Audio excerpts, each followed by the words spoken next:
ठाण्यात भाजप आणि शिंदेंच्या शिवसेनेचा फॉर्म्युला ठरला। 131 पैकी शिंदेंच्या शिवसेनेला 87, भाजपला 40 जागा। उर्वरित 4 जागांसाठी लवकर तोडगा निघणार, सूत्रांची माहिती।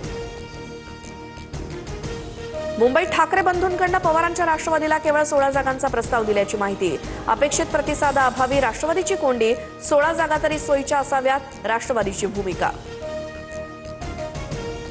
पुण्यात भाजपची पहिली यादी आज जाहीर होणार। खासदार आमदारांची नातेवाईकांसाठी प्रतिष्ठापनाला उमेदवारांची पहिली यादी आज रात्री उशिरा जाहीर होणार असल्याची माहिती।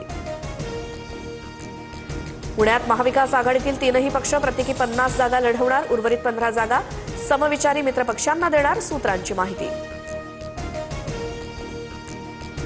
ठाकरे बंधूंचा मराठी बहुल भागात पेच कायम। मातोश्रीवरील कालच्या बैठकीत मनसेकडून अतिरिक्त 18 जागांची मागणी।